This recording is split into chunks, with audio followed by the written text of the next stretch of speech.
Now, last night, aside from just the national primaries, many states held their own primaries. One of them included the wife of MSNBC host Chris Matthews.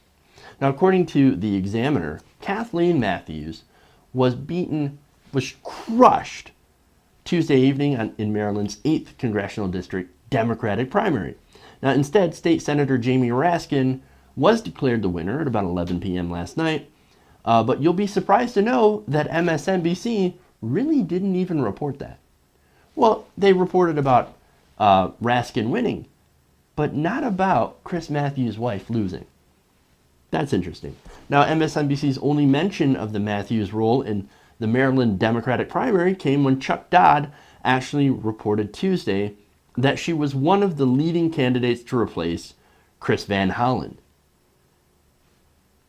Now, what's interesting is that Chris Matthews took the evening off. Now, while explaining his absence from the network, Brian Williams said he was taking the night off to attend to family business. He made no mention of the fact that Matthews' wife, Kathleen, was running in the Maryland Democratic primary.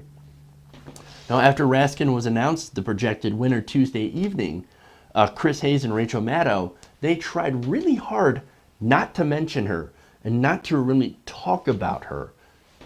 Let's listen to some of that conversation.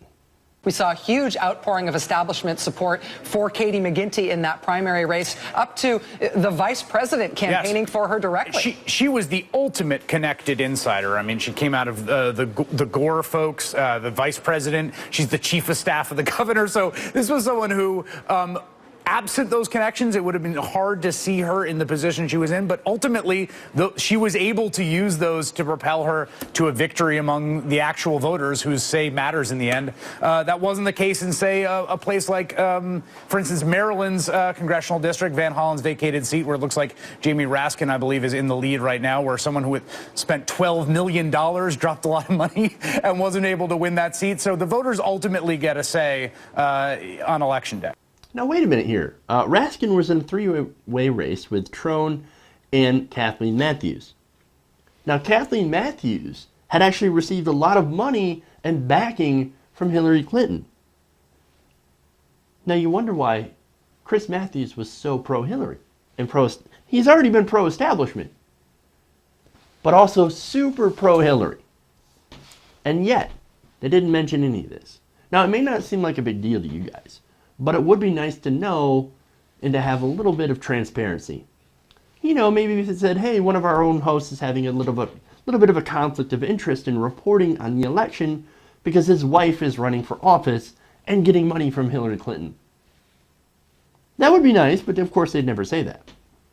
So, you know, look, the least I want them to do is to put that information at least out in the open. So we know there's a conflict of interest, but they didn't. They ignored it. And it actually gets worse than that. And this is according to The Intercept.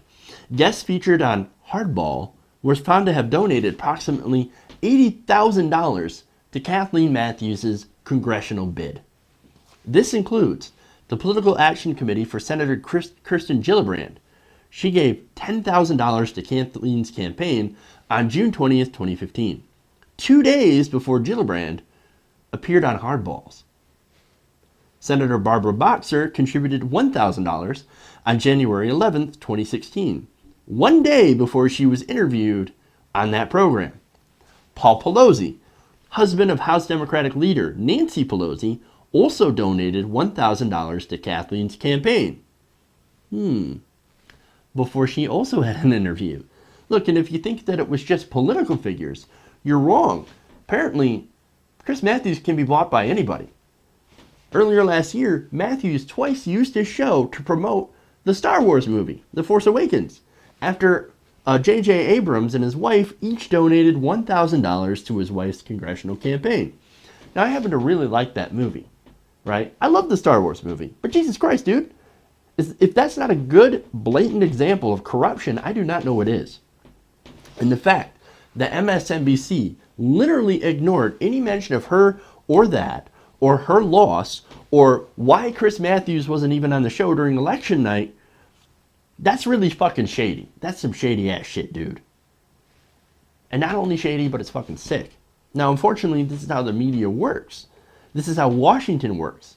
And that's why we have to change that. Now, TYT Network is trying to change the media.